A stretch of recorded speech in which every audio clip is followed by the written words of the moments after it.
And we're moving over to the quarterfinal of our latest National Lounge League in Darmstadt, Germany. Just a heads up if you're curious about winter, I recorded all of the matches from this tournament, and we have some members only content. If you're curious about the deck and more matchups, you just have Some to. very cool matches amongst those. Winter is a pretty interesting pile, and I think we saw that in the channel video that we recorded with it as one of the opposing decks. It has some very cool lines. Yeah. And very cool synergies. Actually, by the time you see this video, the other one that Samuel talked about is not yet released, but It's not yet released. Okay, no. never mind. No, it's okay. Sorry for the spoilers. Yeah, there will be I another guess winter you'll have to video wait for that one. against another fancy deck. So coming back to this matchup, again, I was on the draw. As I said in the exclusive sessions, I didn't win a single die roll. Actually had a crop rotation in hand, and my plan was to go for the Talon Gates, which in the end I had to mill because I already had a couple of lands in hand. Also, I was playing against Radek in round 3, I guess it was. So we had some fun already. Dog against Winter. Quite a difficult matchup, I have to say. Also because his deck is packed with Graveyard Hate. We see Kutzil's Flanker, for example, in his hand. There is Ghost Vacuum, of course. There's the Sanctifier. All some pesky cards that make your life as a reanimation player difficult. Yeah, I mean, the PHELIA is one of those. I think it's one of the coolest decks to kind of come out of the Modern Horizons, the last Modern Horizons set. Out of the perspective that there's always potential for cool new cards to be printed for it. White creatures that enter the battlefield and have triggers have received lots of support in the last 2 or 3 years. Where I think they've always received a lot of support. So, and that kind of, and I think the classic white weenie style is also something that was becoming outdated, just because there are so many efficient answers to it, and there really had to be a commander that kind of changed that around a little bit. And this flicker card advantage style is definitely the way to go for mono white as a color. So it's super cool to kind of see that very strongly represented in the meta. Not overwhelmingly so, but I think you never sit down against PHELIA and think, oh yay, this is an awesome matchup and I'm going to win this 100% of the time, because there are some very strong sequences, and especially with the ability to play at instant speed, sometimes playing around it can be very difficult. Yeah. I also think White Weenie was never in such a good shape as it is today with the new dog. The history of dogs. There was Isamaru, Yoshimaru, now there's PHELIA. What happened on the battlefield? I was trying to resolve my commander with the support of Dark Ritual and Lightning Greaves, hoping to find something in the mill 3. My opponent either has a Swords, which he decided to play, but also there would be a Kutzis Flanker waiting in his hand to exile my whole graveyard. Yeah, I was trying to go for the generous end, bringing down a big body, and that's enough of a reason for him to play the Cat Warrior. Lightning Greaves is a card that is, in theory, pretty powerful here. Then again, I felt like it was not too impactful. at least I don't know. I didn't play like 100 games with it, but of course, a hasty threat is great. And I think I had a situation in which I had like a troll with Lightning Greaves equipped. Puts quite a lot of pressure onto your opponent. Then again, also having a hasty winter is good, but since most of the time you reanimate your target's end of turn, Lightning Greaves doesn't really add something to the game. Yep. So it's a bit of a I think there is quite a lot of value to winter staying around. definitely, yeah. Especially because when you kind of look at the board state and like I remember in our games with Rograk. Oh, never mind. I won't spoil. Oh, never mind. I spoiled it already. I will In our cut that games, out. Yeah, just continue. In our games that we played, there were situations where I had removal, but I had to handle the creature that you reanimated, Yeah. and then winter was still around, and I couldn't do anything about the graveyard or winter being around, and so you managed to kind of keep that pressure on and continuously, do the thing, and then I'm just sitting there like, okay, how am I ever going to get out of this? Because I need to kill the reanimated creature, but I also need to kill winter, which sometimes you have the lineup to kill both if you have a board wipe or something like that. But I think more and more games or more and more decks are not playing board wipes because the quality of the 1-for-1 interaction is getting so much better.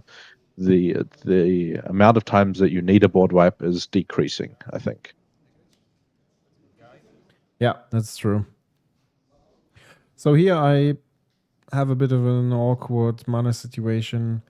I cannot directly recast my commander. I mean, I drew a city, which is not too bad, but it's at this time my only land in hand.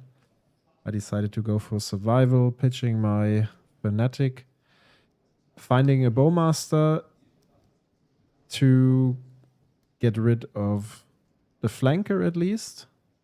And there's also, unfortunately, he had like this one token that had to do the job for all the different tokens that PHELIA produces. I mean, you have golems, you have cats, you have spirits, whatsoever. Yeah, I can protect the bowmaster. It's not the best creature, but I mean the token can block PHELIA next. No, actually not. That's not the case. He can just blink the token. But if I remember correctly, he had something up against it. So removal for the Greaves as well as removal for Bowmaster. And now I think this was a Saga token, by the way. So that's why this guy was at 3 or 4 even, I guess. Which was perfectly lethal. And I was like, okay, good. We can just concede it. Was an interesting game.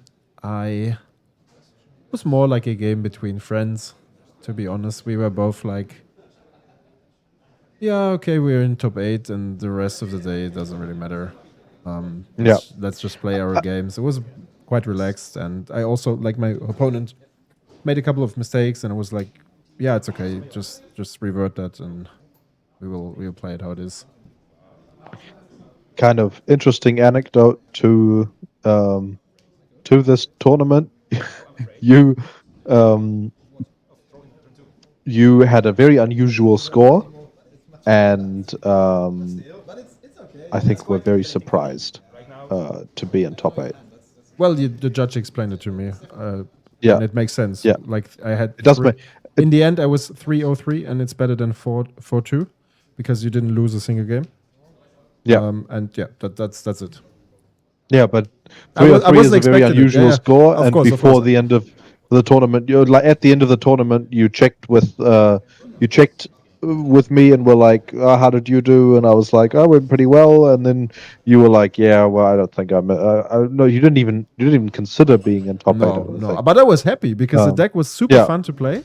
I had lots of fun. I didn't lose a single game, and I felt like I think the PHELIA match, which I don't want to say, I don't want to spoil which matchups I drew and which I won, but I felt like all the matchups in the third game that we went into turns, I was dominating, and if I would have like a couple of more turns, I would clearly win the game.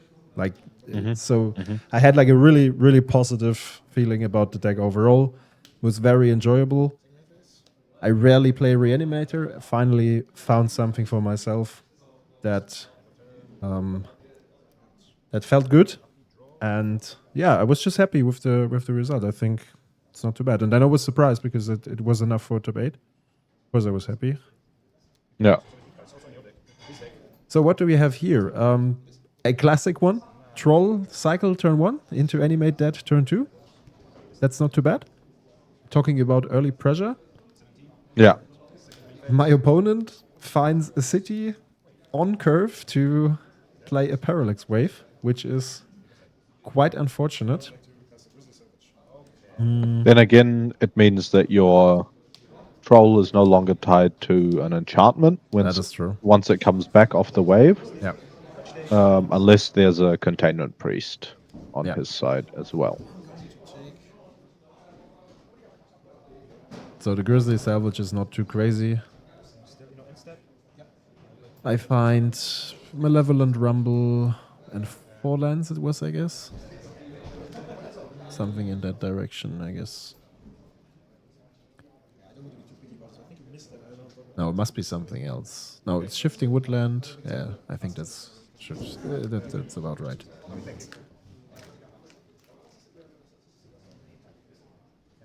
So, and here we had the situation like he was like, it was already end of turn. He wanted to exile my Deathright Shaman. I was like, okay, technically you forgot to bring back the creature, but just do it. We're not going to, because maybe like I could call the judge, and I'm not exactly sure how this would be handled. Like if you can forget a creature that is exiled to bring it back with the failure trigger, I'm not sure. I would honestly think that's not possible. Maybe it is. Maybe people I don't. in the comments know. Well, no, it's your creature that's coming back, right? Yeah, but still, it's a delayed at the beginning of your end step trigger, which you Yeah, but missed. but both players are both players have to manage those triggers. I'm not entirely sure about that. Okay. But yeah, in the end, it doesn't matter because I granted him the trigger. Here I have the. So right now, I think if there would be like a bigger creature in my graveyard, I could have cast Winter. Delirium is active with the Tree of Tail. No, Tree of Tails in field. Never mind. But I have enchantment, land, sorcery, and then there would be a creature. Yeah. Collective Brutality takes away the E-Tutor, which is probably quite good. If you think about E-Tutor could find a white overlord that finishes the game quite quickly.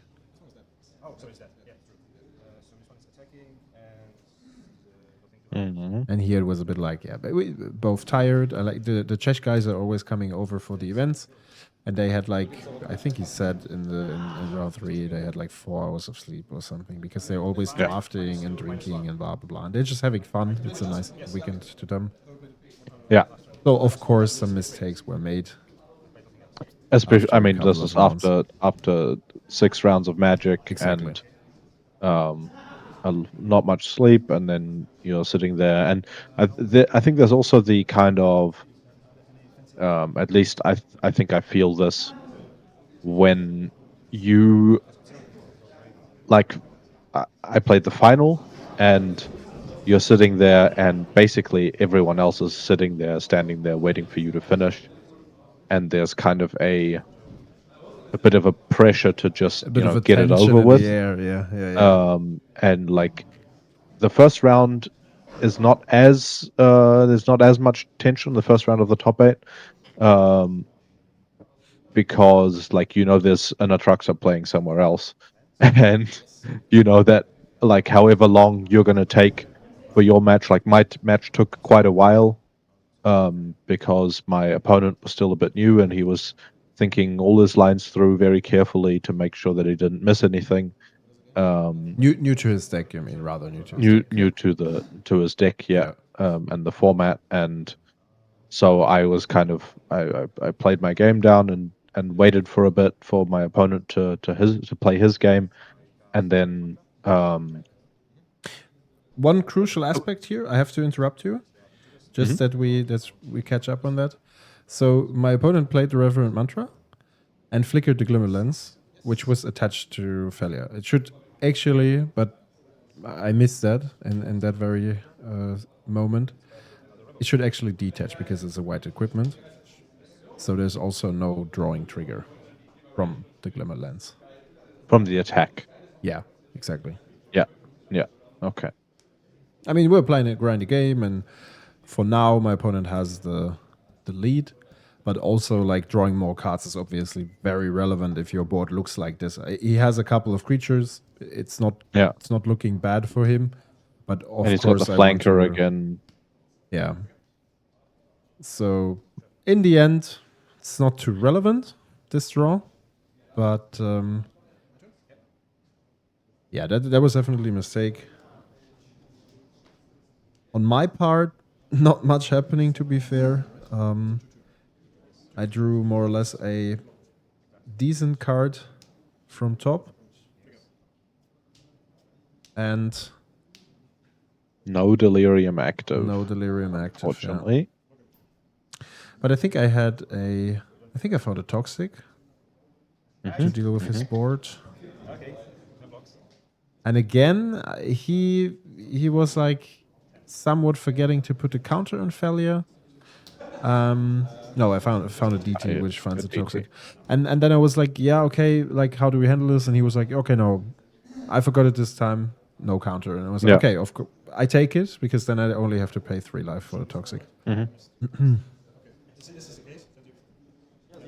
Focus wise, not the best game, but the interaction between Winter and PHELIA is definitely interesting. Why is he putting the Glimmer Lens in the graveyard? Yeah, we just said that. Ah, okay. This one is not going to die. And here my Liliana comes back with a finality counter this time. I had it in mind. And the Parallax Wave is ticking down to 0 counters. Giver of Runes and a Payless Jailer joining the field. So, yeah, I'm not sure. If I find a removal... I mean, you can downtick the Lily and recast your commander. Yeah. Also, I'm with not the sure Parallax about- Wave dying next turn, your creatures come back. You have a Nameless Inversion as well. This is the MVP of this tournament. I did so many cool things with it. I was at 5-9, he was attacking me with Winter and something else. I don't know something else. To take 2 and leave 3 and stabilize. It's +3 minus. And people are always like, what is this spell? Yeah, because people from outside like, what is this spell? And I hear, you don't know Nameless Inversion. Of course you don't. You don't know Nameless Inversion? It's a staple of our format. Yeah, I think I've played this deck in like 3 or 4 Duel Commander decks in my time. Oh, that's crazy. Why, I think that's this why is I've had the, it signed this is the as well. first time I played it, actually. Yeah, I remember I had a couple of Delirium Matters piles that I drafted and played a couple of times. If you're searching for Delirium Meta decks, this is your pile. Yeah. Definitely. I had a couple of cool interactions. I played it for 1 black because my opponent in the 6th round I played against Muxus, and my opponent had a Ursus Incubator for goblins on field. And it allowed me to, with 1 black mana left, it allowed me to deal with the Snoop and deny the combo, which was like, woo, like one in 1,000 situations. Something like this happens. Oh, that is a feels. So what bad happened? line. So I was nice again. I should not be that nice because I allowed my opponent to draw for the Monarch, although he forgot. And obviously, it was the Wandering Emperor that exiled my troll. I have Delirium, but it would only get me back a land. This is something you should maybe always consider. I mean, like, if I get to attack next turn, which I don't because it has a Swift, I can't make use of my trigger at all. If I find something else to fuel the graveyard and there's something actually something with value in the graveyard, then I might be a bit mad that I wasted my trigger for bringing back a land. And again, you could say with 8 mana, you can cast almost all the targets in your graveyard, in your deck. So maybe it's worth it. It's hard to say. Always it depends a bit on the RNG. And here we have an attack, paying a lot of mana for that Glimmerlands. In order, Yeah, but I mean, it drew him a card, and you like the death rights off the board.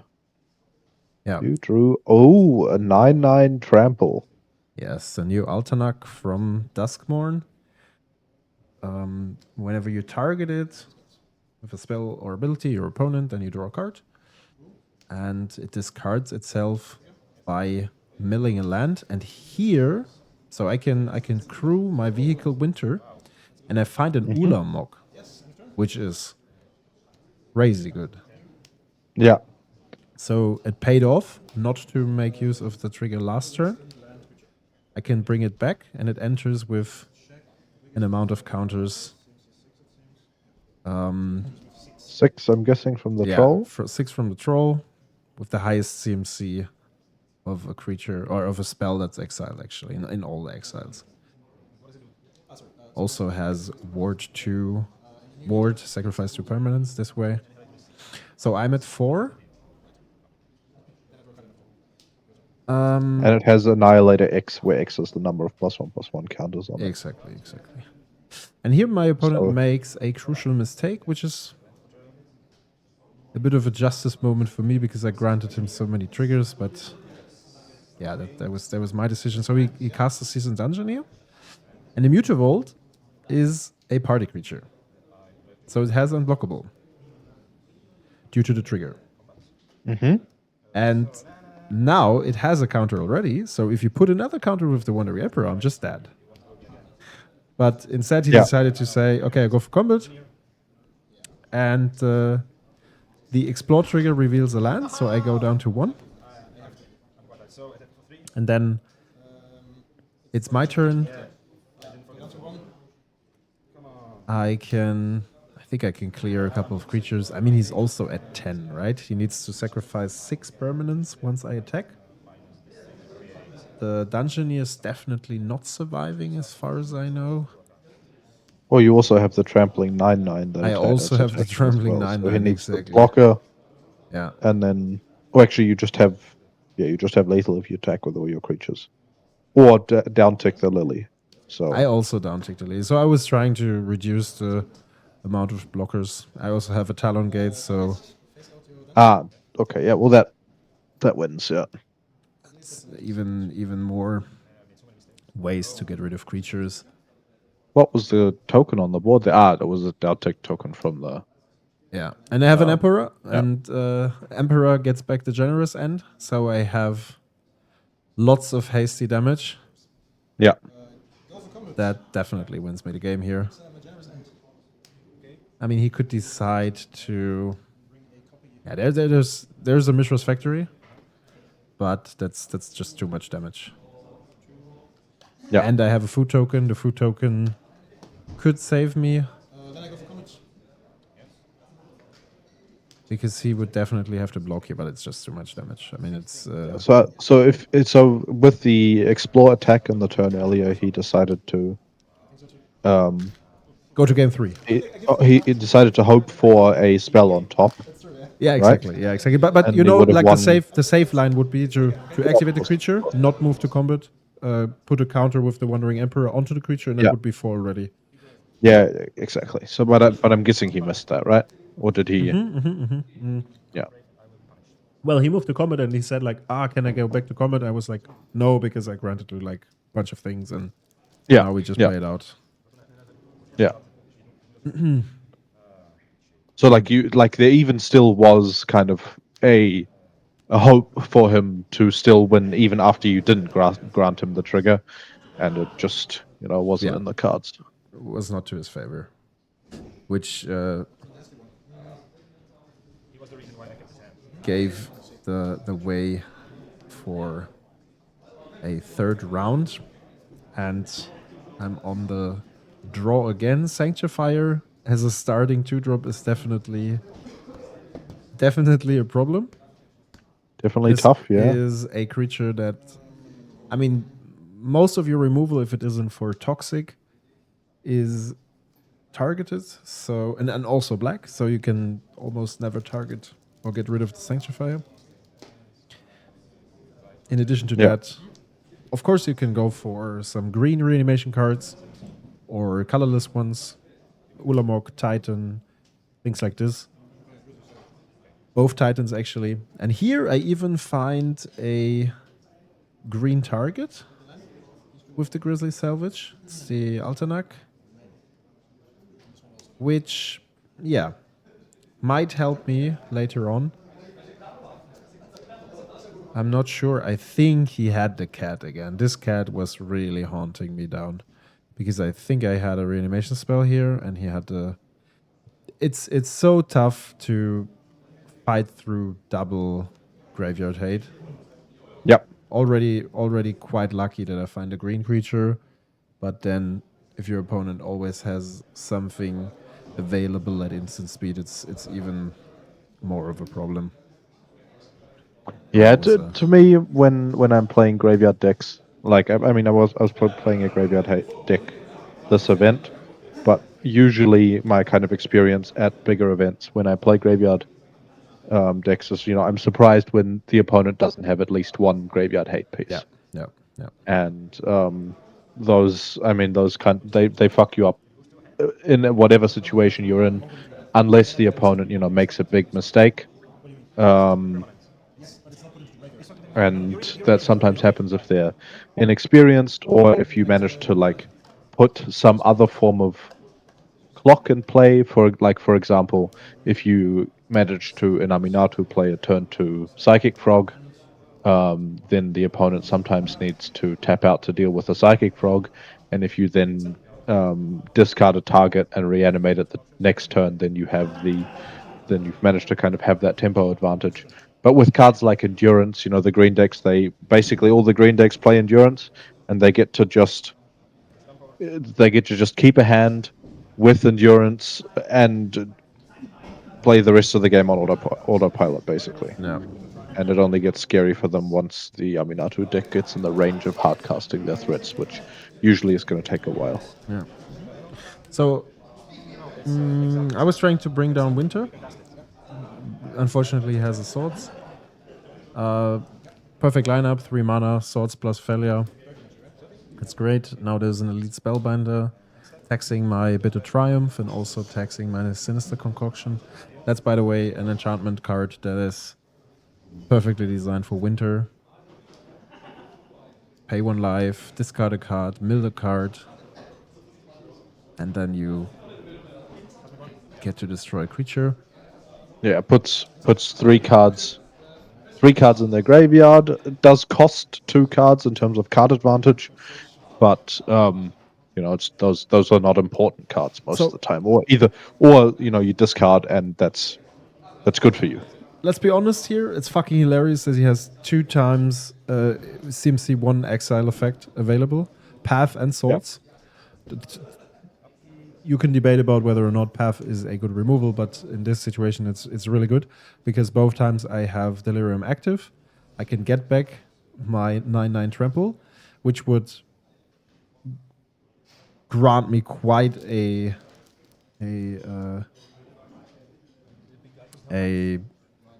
boost to my current board state. Yeah.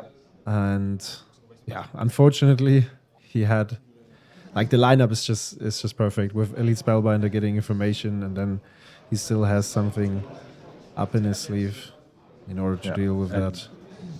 now you're looking at an 8 damage clock, so even if you get to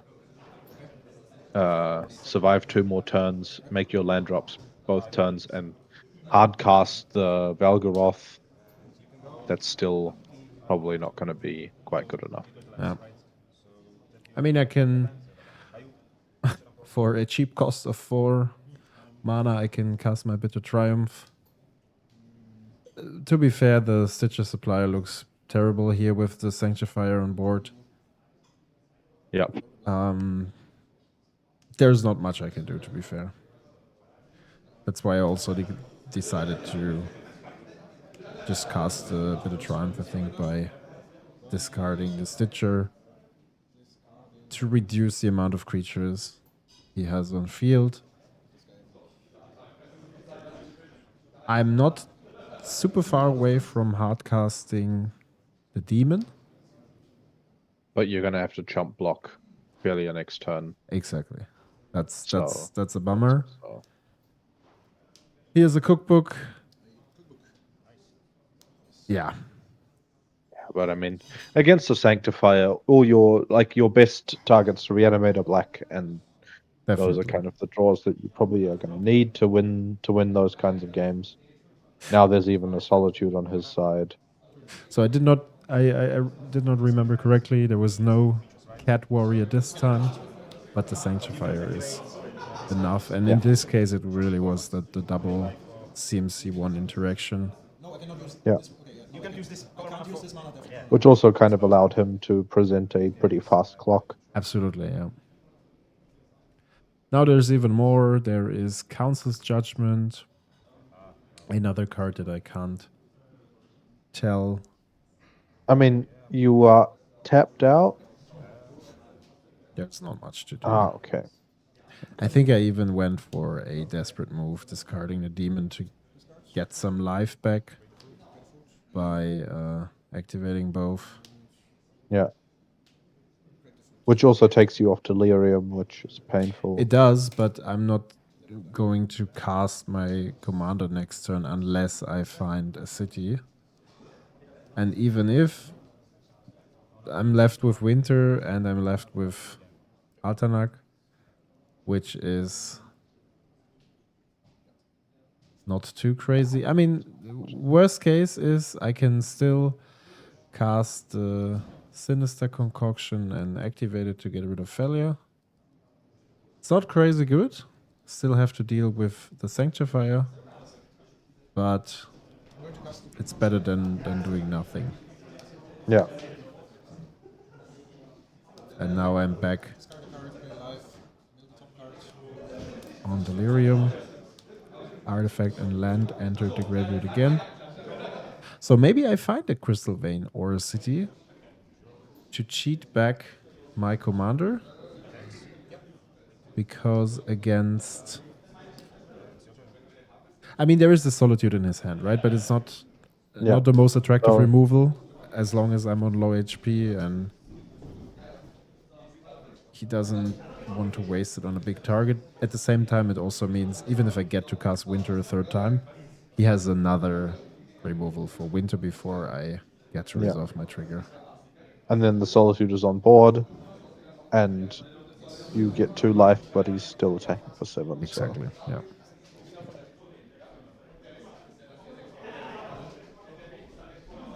So here, just deciding to go for PHELIA cast, playing it a bit more conservative, which is fine in that spot, I think. With 20 HP, you can basically do whatever you like, I would say.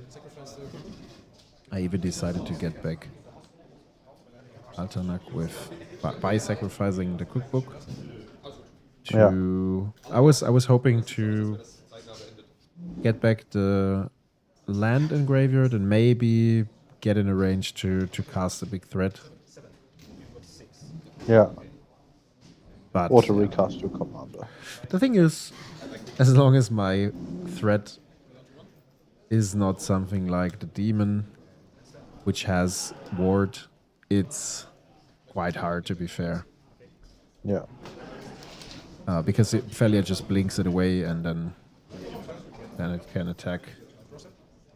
And I think I even found a land, Ash Barrens and a Grizzlebrand, which I can hardcast. Hey. But yeah, as I said, Sanctifier is just attacking. He doesn't even need to blink it.